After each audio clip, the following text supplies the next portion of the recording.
이 시간 성경 봉독 왔을 때 요한일서 3장 1절에서 6절 말씀까지 제가 봉독해 드리겠습니다. 다 같이 기립하셔서 하나님의 말씀을 봉독하시겠습니다.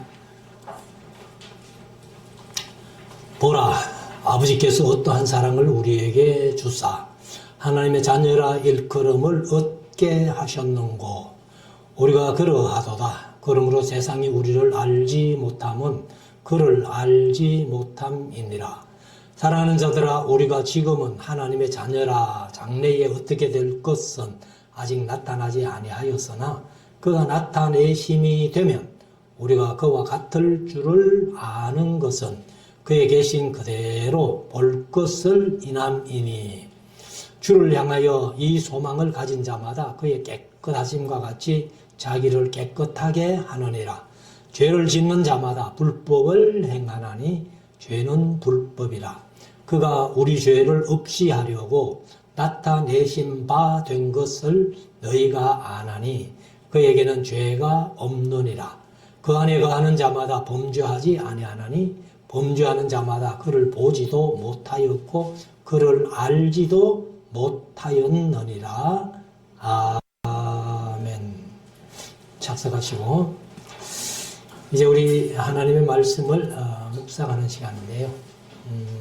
오전에 요한일서 2장 말씀을 드렸고 오후 시간에 요한일서 3장 말씀을 우리가 함께 나누기를 원합니다. 오전에 잠시 말씀드렸습니다만은 요한 사도가 기록한 요한복음, 요한 1, 2, 3서, 유다스, 이제 요한 계시록 이렇게 하면은 이 요한이 다른 성경에서 말하지 않는 그런 부분들을 아주 중요한 말씀들을 하는 경우가 많이 있습니다. 그래서 우리가 이제 이 세상을 살아가는 삶 속에서 요한이 이제 강조하고 있는 것이 무엇보다도 마지막 때에 영들을 잘 분별해라 하는 말씀을 강조하고 있습니다. 오전에도 이 장에서 말씀을 드렸습니다만은 그 당시에 영지주의 이단들에게 유혹돼 가지고 미혹되면은 사실은 구원도 못 받아요. 그래서 우리가 이 마지막 때에 더욱더 영들을 잘 분별해서 이게 과연 성령의 역사인지 악령의 역사인지 우리가 분명히 이렇게 판단을 해서 우리가 성령의 역사를 따라가야 되지, 악령의 역사도 광명한 천사처럼 나타난다고 고린도후서에서 말씀을 하셨잖아요. 그러니까 광명한 천사같이 나타나니까 성령인 줄 알고 따라가는 경우가 많이 있다는 겁니다. 그래서 오늘 요한 사도가 우리에게 강조해서 말씀하신 그 중에 하나가 마지막 때가 될수록 적그리스도 이단들 조심해라. 결코 유혹에 빠지지 말아라 하는 것을 말씀을 하고 있습니다. 그러면서 이제 오늘 3장에 보면은 아버지께서 어떠한 사랑을 우리에게 주셨는고 이렇게 1절에서 말씀을 하고 있습니다. 그래서 오늘 제목을 아버지께서 주신 사랑 이렇게 제목을 정해놓고 3장 말씀을 1절부터 오늘 24절까지 있는 말씀을 우리가 함께 나누기를 원합니다. 자, 1절부터 한번 보십시다. 보라, 아버지께서, 아버지는 우리의 아버지죠. 하나님이십니다. 하나님께서 어떠한 사랑을 우리에게 주사 하나님의 자녀라 일컬음을 얻게 하셨는고. 그러면 여기 이제 어떠한 사랑이라고 그렇게 표현했는데 어떠한 사랑이 보통 사랑이 아니라는 겁니다.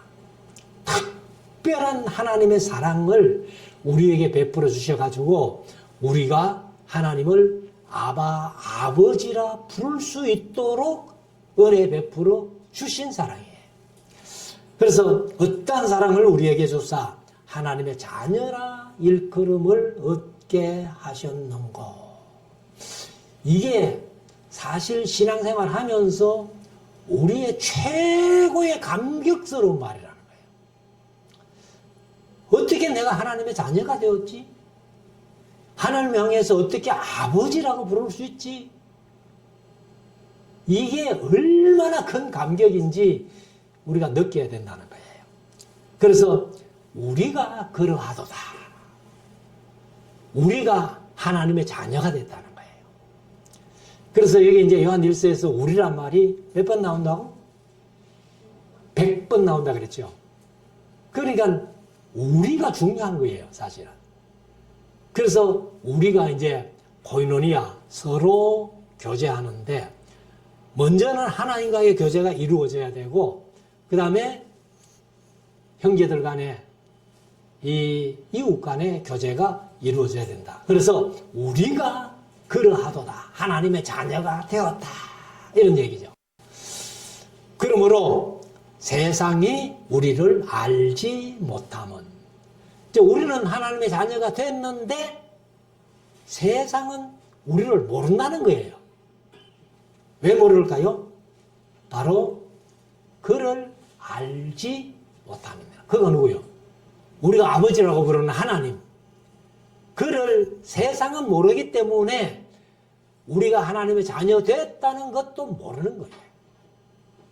그래서 우리가 믿는 사람들끼리 만나면은 서로 당신도 하나님의 자녀고 나도 하나님의 자녀고 우리는 고로 형제다. 그래서 교회 안에서는 형제 자매라는 말을 쓰는 것이 자연스러운데 세상 사람들은 형제 자매라고 잘 못 쓰는 거예요. 그래서 우리가 무심결에 세상에서 이렇게 얘기를 하다가도 예수 믿는 사람들은 형제 자매라는 말이 자연스럽게 이래 나오는 거예요. 그래 나올 때에 저 사람은 교회 다니는 사람이구나. 예수 믿는 사람이구나. 이런 것을 느끼게 된다는 겁니다. 그래서 우리가 사실은 생민세나 모양은 예수 안 믿는 사람이나 믿는 사람이나 얘기 안 하고 섞어놓으면 분간하기 힘들잖아요. 그런데 완전히 다르다는 겁니다. 우리는 하나님의 자녀. 그들은 하나님을 알지도 못하는 버림받은 자들이다. 그렇게 얘기를 하는 겁니다. 그래서 2절에 보면은 사랑하는 자들아 우리가 지금은 하나님의 자녀라. 저와 여러분들이 바로 하나님 자녀 맞죠?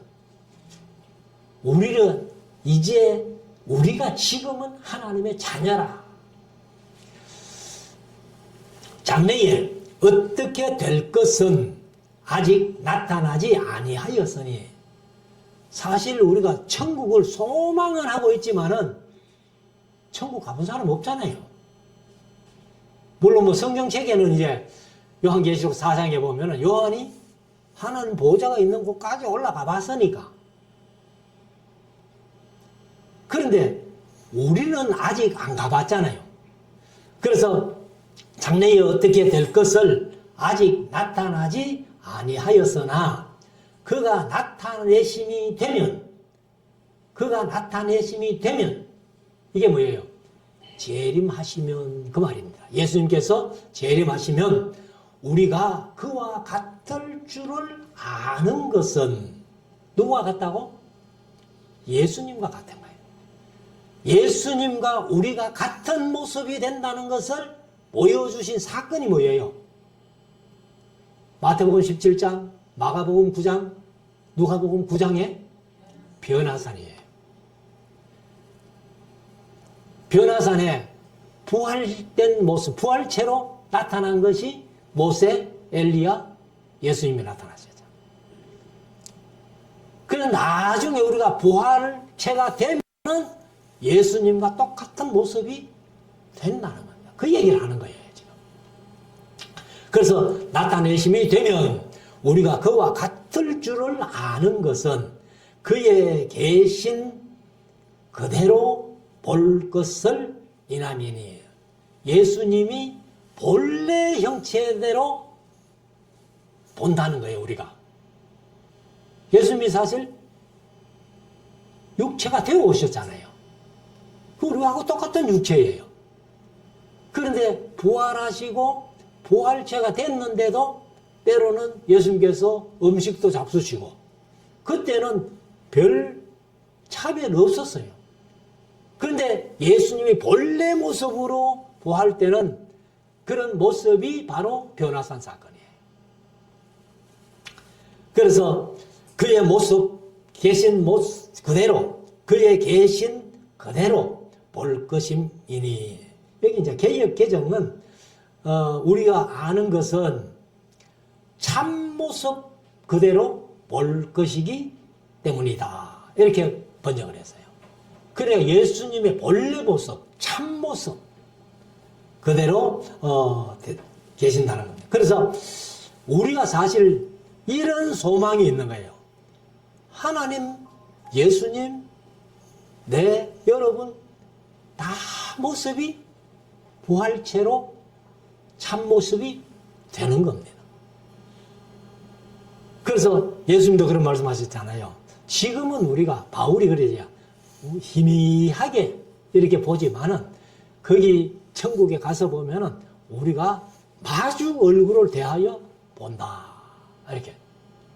그러니까 우리가 이 육체 이게 별것 아닌 것 같지만은 우리가 다시 예수님 재림하실 때에 부활하게 되면은 예수님 모습하고 똑같이 되는, 그래서 하나님을 얼굴과 얼굴로 마주 대하듯이 볼 수 있는, 지금은 하나님 못 보잖아요. 성경에서도 모세가 그렇게 하나님 얼굴을 보고 싶었는데, 야, 네 내 얼굴 보면 죽어. 그래서 출애굽기 33장에 보면은 하나님 얼굴 한번 보고 싶습니다. 사실 얼굴은 얘기 안 했어요. 그런데 하나님의 영광을 한번 보고 싶습니다. 이렇게 모세가 얘기를 했는데 하나님이 야, 내 얼굴 보고 산 사람이 없으니까. 그래서 너를 한 곳에 세워놓고 내가 이렇게 손으로 가리웠다가 내가 석 지나가면서 내 손을 뗄 테니까 내 뭐는 한 봐라?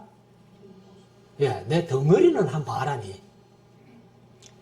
그래서 모세가 사람으로서, 원래 성경에는 사람으로서 성경에 기록 안 된 사람이 하나님 덩어리라도 본 사람이 있는지는 모르겠습니다만 성경에는 하나님의 덩어리라도 본 분은 모세밖에 없어요. 그래서 이런 얘기가 사실은 다른 성경에는 거의 없다는 겁니다. 요한이만 이렇게 얘기를 하는 거예요. 그래서 요한 사도가 쓴, 특별히 이제 요한복음도 중요하지만은 요한 1서가 이런 얘기들을 다른 데서 전혀 찾아보지 못하는 얘기들을 가끔 요한이 그렇게 쓰고 있다는 것입니다. 그래서 우리가 현재 모습은 사람들이 이렇게 비교하면은 뭐 얼굴이 조금 잘생긴 분들도 있고 못생긴 분들도 있고 키도 큰 사람이 있고 작은 사람이 있고 겉모습이 다 다르지만은 나중에 부활된 모습은 우리가 누구와 같이? 하나님과 같이 예수님과 같은 모습이 되어서 얼굴과 얼굴을 맞대고 바라볼 수 있는 그런 소망이 우리에게 있다는 겁니다. 그래서 우리가 육체를 가지고 이 세상을 살면서 뭐 다른 사람과 비교해 볼 때 내가 좀 부족하고 연약하고 하지만은 그 요 세상 살 때밖에 없어요. 나중에 부활하면은 다 똑같은 모습으로 예수님처럼 하나님 같은 모습이 되어서 서로 우리가 교제하면서 사랑하면서 살게 될 것이다. 이렇게 얘기를 합니다. 그래서 장래에 어떻게 될 것은 아직 나타나지 아니하였으나 그가 나타내심이 되면 우리가 그와 같을 줄을 아는 것은, 그와 같을 줄을 아는 것은, 그와 같다는 것이 바로 변화산에서 보여주신 모습 그대로라는 것을 말씀을 하고 있습니다. 자, 3절. 주를 향하여 이 소망을 가진 자마다. 우리가 이 소망 가진 건 사실이죠. 나중에 예수님과 똑같은 부활체가 된다.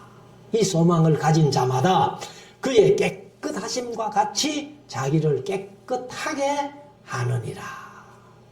그래서 베드로전서가 이제 참 소망에 대해서 말씀했다 이렇게 말씀하는데, 사실 뭐 우리가 지옥 가려면은 이 세상에서 어떻게 살든지 간에 관계없어요. 죽어서 지옥 가는데 뭐.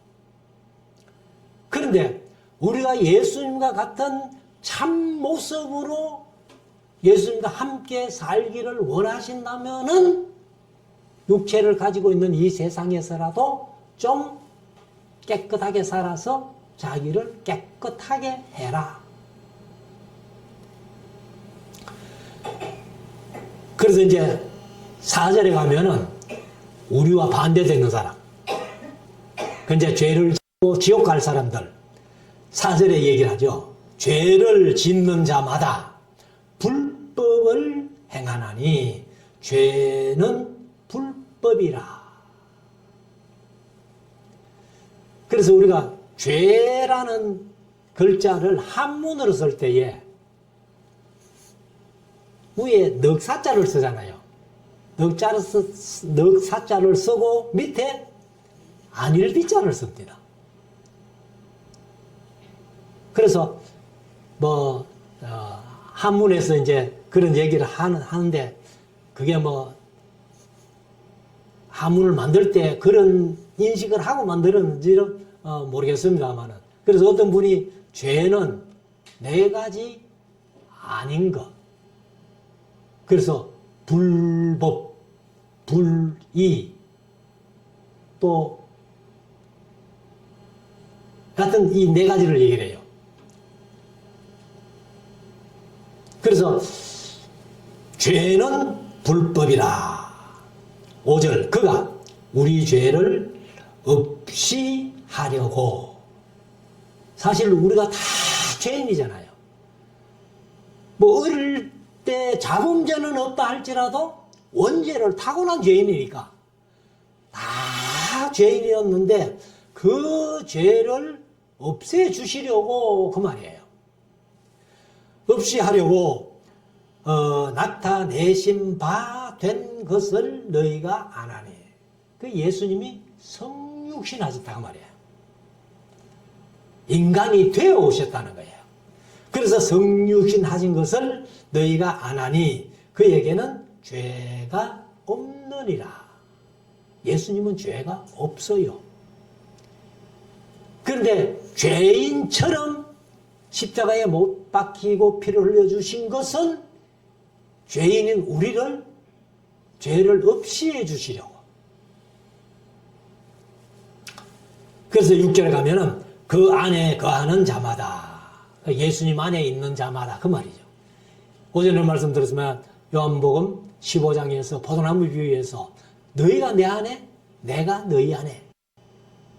그래서 그 안에 거하는 자마다, 예수님 안에 거하는 자마다 범죄하지 아니하나니, 범죄하는 자마다 그를 보지도 못하였고 그를 알지도 못하였음이니라. 그래서 여기 이제 범죄하는 자라고 했을 때에 죄가 없다는 얘기는 아니에요.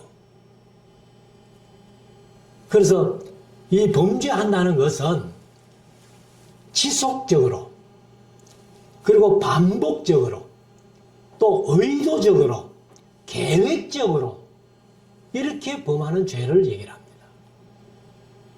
우리가 연약하고 부족해서 하나님의 계명을 지키지 못하고 또 하나님의 영광을 나타내지 못하고 허물과 죄가 있는 것은, 그것은 다 용서해 주셔요. 근데 이 사함받지 못할 죄, 사함받지 못할 죄가 그 사무엘상에 보면 홈리와 비나스가 사함받지 못할 죄를 지었죠. 그래서 하나님께서 예물로나 제물로나 이 죄는 사함받지 못한다. 그래도 이사야서 보면은 14장에 여기 이사야가 이제 예루살렘이 하나님의 심판 속에 망할 거야 하니까 그 사람들이 이거 하나님 이렇게 이 심판을 하시면은 우리가 하나님께로 돌아가야지 한 게 아니고 뭐라 했어요? 아이고 내일 죽을 건데 뭐 그러면 소나 잡아먹고 양이나 잡아먹고 실컷 먹고만 내일 죽으면 되겠네. 그렇게 한 거는 사함받지 못할 죄라는 거예요. 그 신약에는 사함받지 못할 죄가 성령 회방죄예요. 성령으로 아니하고는 예수를 주라 신할 수 없기 때문에 성령을 회방해버리면요 죄사함을 영원히 받지 못합니다. 그래서 계획적이고 반복적이고 계속적으로 의도적으로 그렇게 죄를 범하는 그런 죄는 우리가 짓지 않았다 할지라도 우리에게는 다 죄가 있습니다. 근데 그렇게 부족하고 연약해서 범죄한 것들은 다 용서해 주시는데 이 계획적이고 계속적이고 의도적이고 반복적인 죄는 용서하지 않는다는 거예요. 그래서 이 말씀도 어제는 말씀드린 대로 이 영지주의가 우리가 뭐 그렇게 죄가 많나? 밥 먹고 싶은 게 죄가? 무슨 욕망을 가지는 게 죄가? 이렇게 하니까 사도 요한이 이제 이런 얘기를 하는 겁니다, 사실은. 그래서 7절에 가면 자녀들아 아무도 너희를 미혹하지 못하게 하라. 아무도는 제일 큰 게 누구요? 영지주의 이단들, 적그리스도.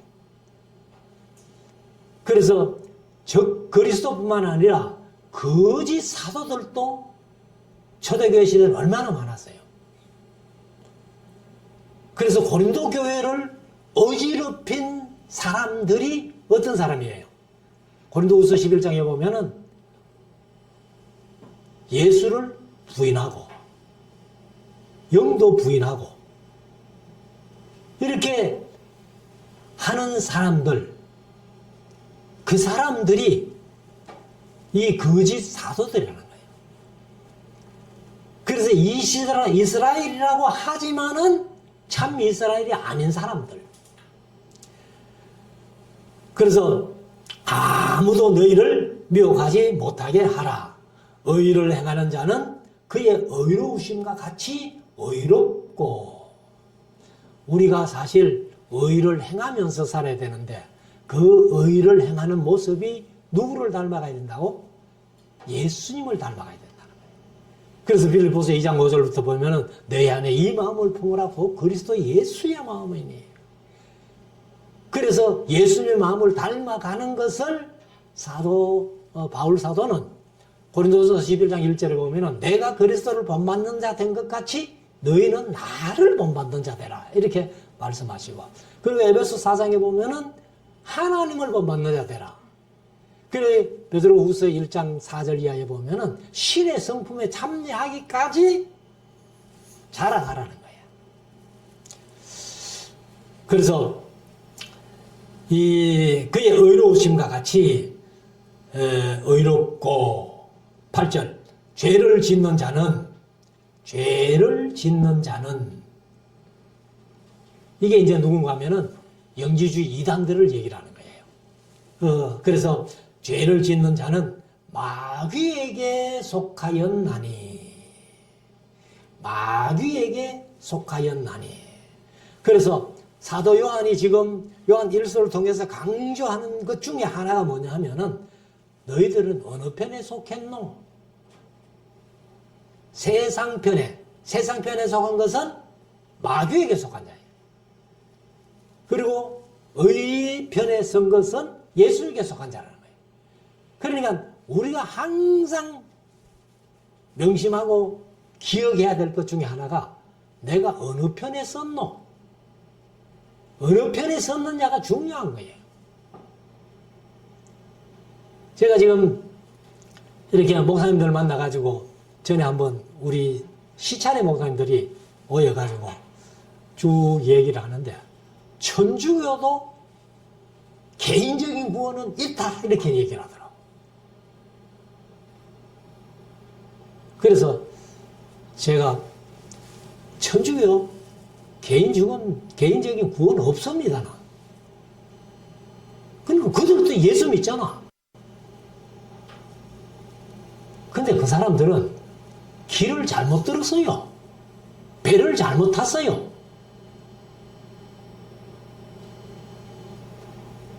원래 물론 구원은 하나님께 달려있기 때문에 우리가 잘 알지는 못하지만은, 그러나 성경에서 분명히 말씀하시는 것은 천주교식으로 믿으면 구원이 없습니다. 아예 배를 잘못한 거예요. 길을 잘못 들은 거예요.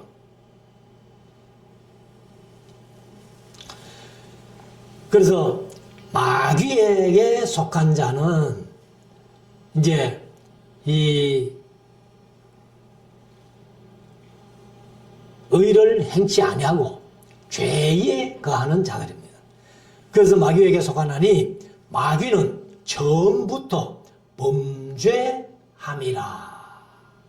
사실 이제 이사야서 14장 12절부터 15절, 그 다음에 에스겔서 28장 12절에서 15절 절수는 똑같은데, 이 얘기하면 그게 뭐예요? 이사야서 14장 12절에서 15절, 에스겔서 28장 12절에서 15절, 그게 마귀가 타락한 것을, 교만해서 타락한 것을 비유로 설명하는 얘기 아니에요. 근데 성경에 보면 마귀가 어떻게 타락했는지는 기록이 없어요. 기록이 없고, 이제 말씀드린 이사야서 14장 12절에서 15절, 에스겔서 28장 12절에서 15절, 그 이사야서 14장은 바벨론 멸망을 얘기를 하면서, 사실 이사야서 13장 14장이 바벨론 멸망을 얘기하는 겁니다. 그래서 얘기하면서 바벨론 왕이 얼마나 교만했던지 마귀가 교만해서 타락한 것을 비유로 들어가지고 설명한 거예요. 그래서 에스겔서 28장은 사실 26장부터 27장, 28장 전반부까지 두로왕이 얼마나 교만했던지 마귀가 교만해서 타락한 것을 비유로 들어서 말. 그래서 그거는 마귀가 타락한 것을 설명한 게 아니고, 마귀가 이렇게 교만하게 행하다가 타락했다 하는 비유의 말씀이에요. 그래서 마귀는 아예 이사야서 14장, 에스겔서 28장에 있는 말씀대로 교만해서 타락한 겁니다. 타락해가지고 이제 범죄한 거죠. 그래서 범죄함이니라. 하나님의 아들이 나타내신 바 되었으니, 그 하나님이 아들을 세상에 보내셨잖아요. 보내셨는데 예수님이 성육신 하신 거죠. 인간이 되어 이 세상에 오셨는데, 왜 예수님이 인간의 모습으로 이 세상에 오셨나?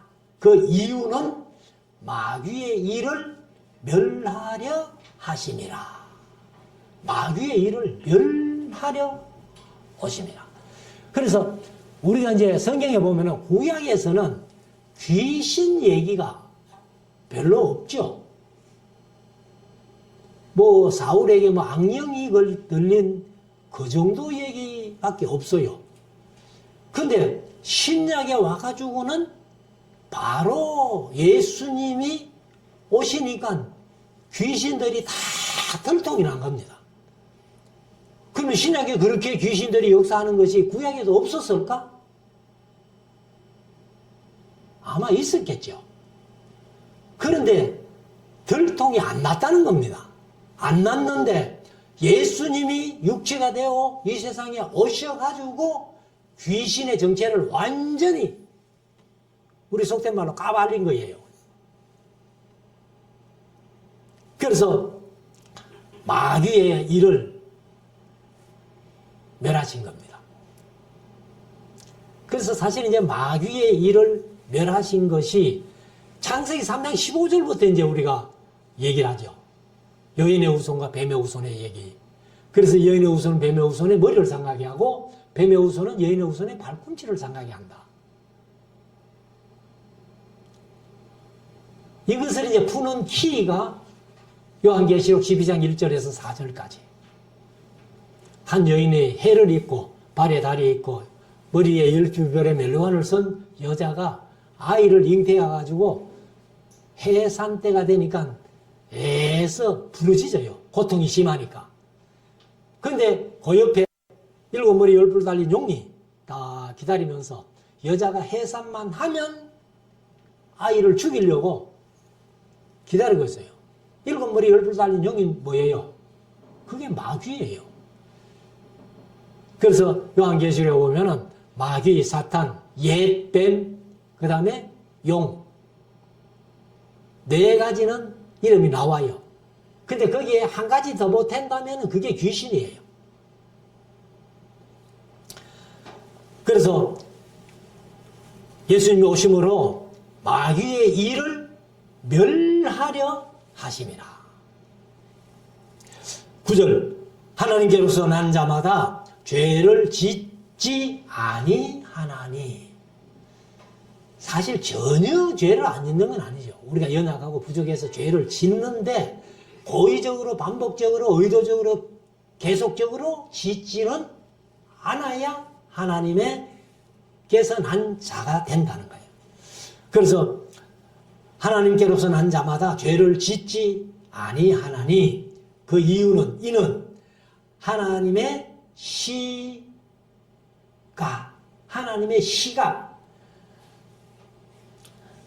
그의 속에 거함이요. 사실 우리 속에는 하나님의 시를 심겨주신 겁니다. 그래서 시가 그의 속에 거함이요.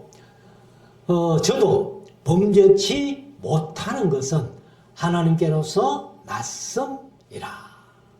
그리고 우리 속에 이제 하나님께서 생명의 씨앗을 심어 주셨고 그 생명의 씨앗이 점점 자라서 이제 우리를 지켜주시기 때문에 그래서 생명의 씨가 아직 어릴 때는 범죄도 하고 잘못도 하고 그래요.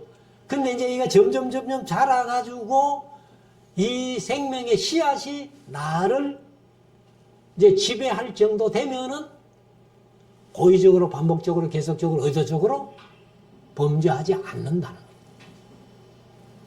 자, 10절 그 이름으로 하나님의 자녀들과 마귀의 자녀들이 나타나나니. 그럼 이제 하나님의 자녀들, 마귀의 자녀들이 딱 구별된다는 거예요. 무릇 의를 행치 아니하는 자나 또는 그 형제를 사랑치 아니하는 자는 하나님께 속하지 아니하니라. 그래서 의를 행하지 않고 반복적으로 죄를 짓는 사람들, 형제를 사랑하지 않고 미움이 가득한 사람들, 그런 사람들은 아직 하나님께로서 난 자가 아니다. 그 속에 하나님의 시가 없다. 그런 얘기를 하는 겁니다. 그래서 이것도 전부 이제 영지주의자들이 주장하는 데 대해서 반대로 요한이 이렇게 설명을 합니다. 자, 11절. 우리가 서로 사랑할지니 이는 너희가 처음부터 들은 소식이라. 그래 예수님께서 처음부터 너희는 서로 사랑해라 하는 것을 이제 말씀을 하셨습니다. 12절 가인같이 말라. 저는 악한 자에게 속하여. 악한 자가 누구요? 마귀에게 속하다. 그러니까 지금 가인이 아벨을 창세기 4장에서 쳐 죽인 사건이 있잖아요. 그런데 사실은 이 가인이 자기 동생을 야, 내 저놈 죽여야 되겠다. 그래 해서 죽인 건 아니라고 봅니다. 왜요? 죽음이 뭔지도 몰라요. 아직 아무도 안 봤기 때문에. 그런데 이 가인이 하나님께서 아벨의 제사는 받으시고 가인의 제사는 안 받으시니까 아벨을 미워하기 시작한 겁니다. 미워하기 시작하다가 결과가 돌로 아벨을 쳐 죽여버린 거예요. 그래서 우리가 사실은 이제 요한이 이런 얘기를 하는 이유가 뭐냐 하면은 바로 악한 자는 마귀예요. 가인이 마귀에게 속했기 때문에 의로운 동생 아벨을 죽였다 이 말입니다. 그러면 요한이 이런 말씀을 하는 이유가 뭐냐면은 너희들도 결국 마귀에게 이용당하면 별 수 없다는 겁니다. 가룟 유다가 요한복음 13장에서 마귀가 예수님의 팔려는 생각만 넣었어요, 처음에. 그런데 그 생각을 아시고 예수님께서 여러 번 회개하고 돌아설 수 있는 기회를 주셨잖아요. 근데 끝까지 돌아서지 않으니까 마귀가 그 다음에는 가룟 유다 속에 쑥 들어가 버린 겁니다.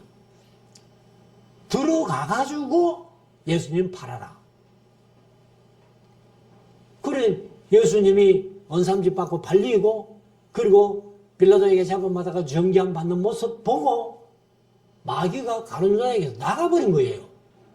나가니까 가룟 유다가 제정신이 된 거야. 제정신이 되니까 아이고 내가 스승을 팔았네. 그래가 양심의 가책이 돼가지고 가서 목매어 자살해버린 거예요. 그래서 저와 여러분들도 마귀에게 이용당하면은 별 수 없다는 겁니다. 그래서 제가 옛날에 대구신학교 다닐 때 서문교회 심호하셨던 이성은 목사님, 그때 대구신학교 교장이었는데 그분이 경건회 하면서 이 설교를 한번 했어요. 설교 제목이 뭐냐? 오늘의 가룟 유다. 오늘의 가룟 유다. 그러니까 오늘날도 마귀에게 이용당하면 오늘의 가룟 유다가 된다는 겁니다. 자, 그래서 가인같이 하지 말라. 그는 악한 자에게 속하여 그 아우를 죽였으니 어찐 용고로 죽였느뇨. 자기의 행위는 악하고 그 아우의 행위는 의로움이라. 그래서 악한 자가 의로운 자를 죽였다는 겁니다. 그래서 가인도 본래 악한 게 아니고 그 제사 문제 때문에 아벨을 미워하는 마음이 생기니까 마귀가 가인을 이용한 거예요. 자, 13절. 형제들아, 세상이 너희를 미워하거든 이상히 여기지 말라. 왜? 세상이 너희를 미워하거든, 예수 믿는 것 때문에 미워하거든 이상히 여기지 말라는 거예요. 그래서 안 믿는 사람들이요, 저 시골에 소위 남 놓고 기억자도 모르는 할매들에게 가가지고 예수님 얘기해봐요. 다 싫어합니다. 미워합니다. 왜 아무것도 모르면서 예수 얘기만 하면은 미워할까, 싫어할까? 그 속에 마귀가 있기 때문에, 마귀의 지배를 받기 때문에 예수님 얘기하면은 무조건 싫어합니다. 그래서 14절에 가면은 우리가 형제를 사랑함으로 사망에서 옮겨 생명으로 들어간 줄을 알거니와. 형제를 사랑하면 내가 구원받은 자구나, 사망에서 생명으로 옮긴 자구나, 이렇게 인식해도 된다는 겁니다.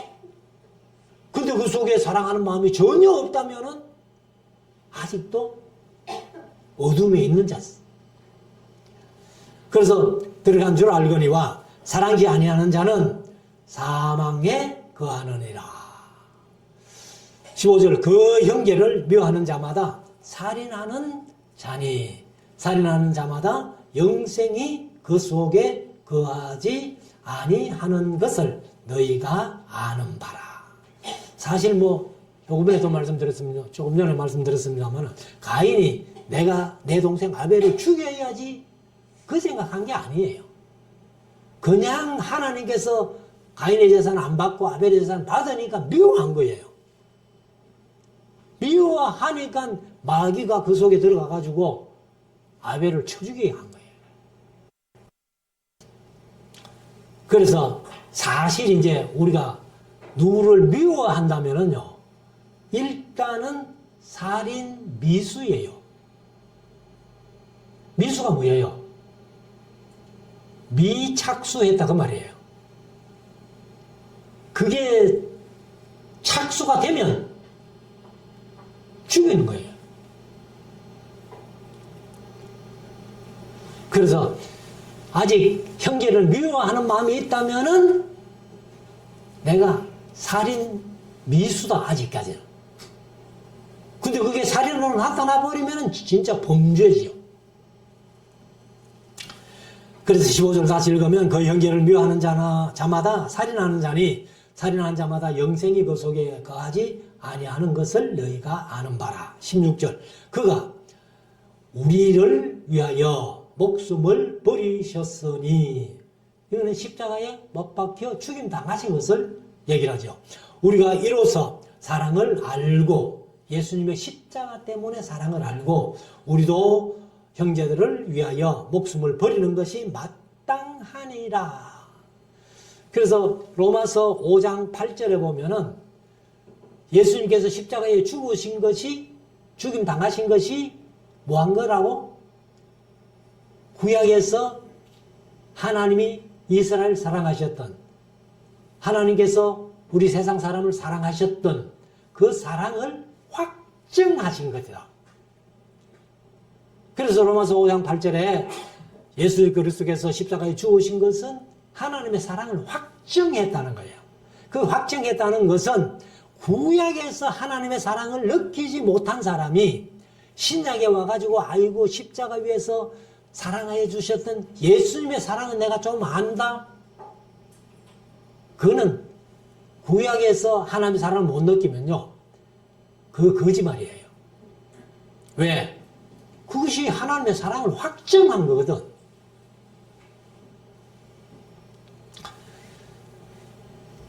그래서 우리도 예수님처럼, 예수님께서 말씀하신데 형제를 위하여 목숨을 버리면 이에서 더 큰 사랑이 없다 말씀하셨잖아요. 최고의 사랑이 형제를 위하여 목숨을 버릴 수 있는 사랑. 그것을 이제 얘기를 합니다. 그래서 우리가 사실은 이 얘기를 이제 왜 하는가 하면, 목숨을 버리는 것이 마땅하다 하는 얘기를 왜 하는가 하면은, 이때 같으면 이제 1차 네로 황제가 64년부터 핍박하는 1차가 끝났어요. 이때는 이제 요한 사도 시대는 2차 도미티아누스 황제, 도미티안 황제의 2차 박해가 시작되거든요. 그래가지고 이제 예수 믿는 사람들이 때로는 잡혀갑니다. 잡혀갔는데, 자, 너희들이 예배하는 권거지, 누가 예수 믿는지 부르라. 그래서 이제 고문을 하기 시작합니다. 고문을 하기 시작하면 불면 어떻게 돼요? 다 잡혀가는 것이. 그런데 끝까지 자기가 순교당해도 끝까지 그 비밀을 지키는 겁니다. 그러면은 그를 이름을 안 대고 안 불렀기 때문에 그 사람들은 사망하는 겁니다. 그래서 그 형제를 위하여 목숨을 버리는 것이 마땅하다는 거예요. 예수님 멸망 전에 이런 끔찍한 일들이 많이 일어날 거예요. 그래서 내 살자고 다른 형제들의 이름을 대가지고 죽임당하는 그런 일을 하지 말고, 너희가 차라리 그 형제를 사랑함으로 이름 대지 않고 끝까지 순교하면은 그게 형제를 사랑한 거야. 이렇게 이제 요한이 얘기를 하는 겁니다, 지금. 17절, 누가 이 세상 재물을 가지고 형제의 궁핍함을 보고도 도와줄 마음을 막으면 하나님의 사랑이 어찌 그 속에 거할까 보냐. 그래서 우리가 이제 형제를 사랑한다는 것은 말로만 사랑하면 안 돼요. 실천으로. 이렇게.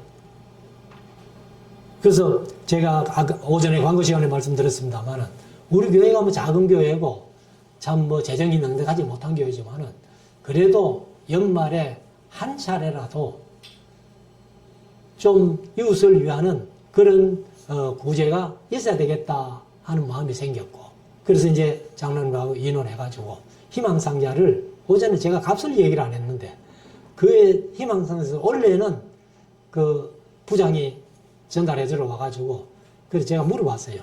원래는 얼마 들었나? 거기에 이제 11만 원어치 정도 물건이 들었다는 겁니다. 11만 원어치. 그러면 우리 교회에서 5만 원, 한 상자에 5만 원.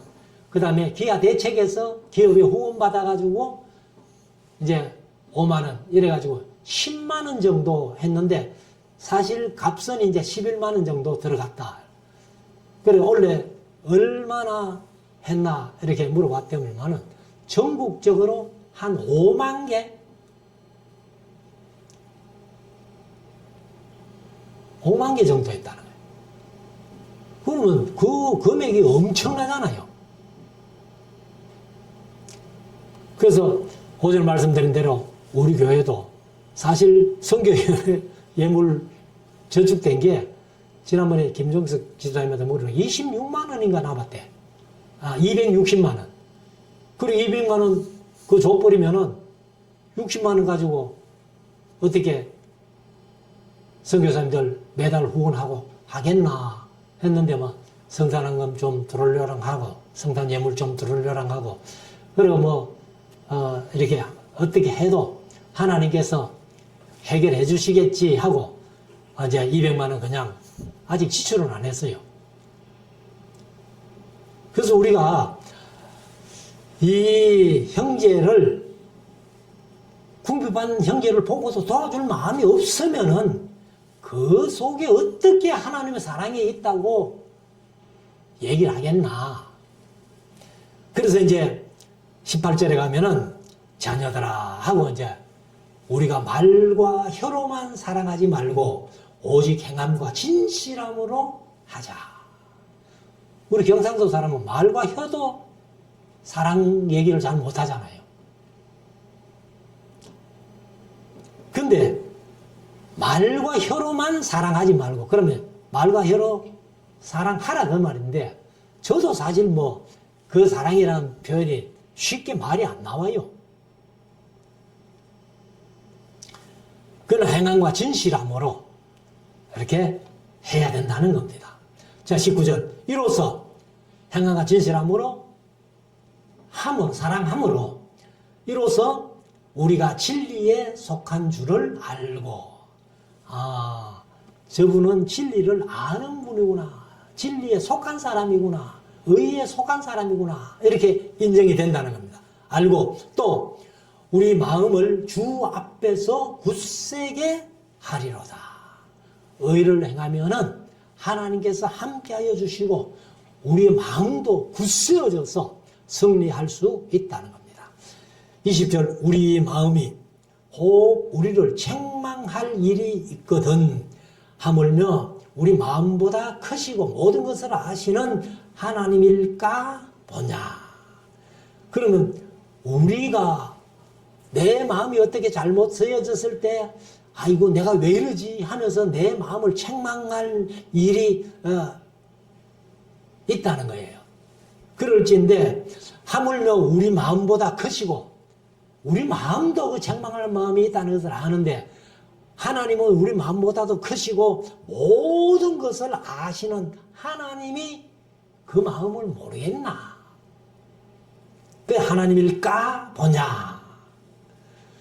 그래서 사실은 하나님은 인간들은 딱 봐가지고 저 사람이 얼마나 선한지 얼마나 악한지 판단이 안 되잖아요. 행동하는 걸 보면 좀 판단을 할 수 있겠습니다만 대부분 판단을 걸어야죠. 심지어 재판관들도 그 판단을 잘못해가지고 상 받을 자가 벌 받고 벌 받을 자가 상 받는 그런 경우가 많다는 거예요. 그런데 하나님은 절대로 그런 실수 안 하신다. 우리 마음을 다 아신다. 그래서 21절 사랑하는 자들아 만일 우리 마음이 우리를 책망할 것이 없으면 하나님 앞에서 담대함을 얻고 우리 스스로가 내 자신에 대해서 책망할 일이 없다면은 하나님 앞에서 담대하게 설 수 있다는 겁니다. 22절 무엇이든지 구하는 바를 그에게 받나니 이는 우리가 그의 계명을 지키고 그 앞에서 기뻐하시는 것을 행함이라. 이제 여기에 이제 기도 응답의 비결이 있는 거예요. 여러분들 기도는 오래 하고 많이 하고 뭐 철야하고 금식하고 함으로 응답받는 게 아니고 응답받는 비결 두 가지만 얘기를 합니다. 계명들을 지켜라. 그리고 하나님 기뻐하시는 일을 행해라. 그러면 우리가 구하는 바를 하나님께서 다 응답해 주신다는 거예요. 우리가 부모된 입장에서도 자식들이 부모 말 잘 듣고 또 부모를 어떻게든지 기쁘게 하려고 하는 자녀들 같으면 뭐 해주고 싶은 생각이 부모가 안 들겠어요? 그런 생각이 없다면 그거는 부모가 아니에요. 그런데 하나님도 똑같다는 겁니다. 그래서 기도 응답의 비결 첫째는 그의 계명을 지키는 것. 두 번째, 하나님의 기뻐하시는 일을 행하는 것. 이것이 이제 두 가지인데 23절 그의 계명은 이것이니 곧 그 아들 예수 그리스도의 이름을 믿고 그가 우리에게 주신 계명대로 서로 사랑할 것이니라. 그 계명대로 서로 사랑할 것이니라. 사랑만 하는 게 아니고 계명을 지키는 것이 바로 하나님을 기쁘게 하는 일이다. 이렇게 말씀합니다. 마지막 24절 그의 계명들을 지키는 자는 주 안에 거하고 주는 저 안에 거하시나니 우리에게 주신 성령으로 말미암아 그가 우리 안에 계시는 줄을 우리가 아느니라. 안다는 말을 오전에도 말씀드렸습니다. 여기 기노스코 경험적으로 안다는 거예요. 그래서 우리가 예수님 안에 거하고 예수님도 내 안에 거한다면은 우리가 계명을 지키고 하나님의 기뻐하시는 일을 행하면서 사는데 그 일이 바로 이 세상 살아가는 삶 속에 기도 응답의 가장 중요한 비결이라는 것을 우리가 다시 한번 깨닫고 우리가 하나님 앞에 구하는 바를 이렇게 행함으로 응답받아 누리는 우리 모두가 될 수 있기를 주의 이름으로 축원합니다. 기도 드리겠습니다.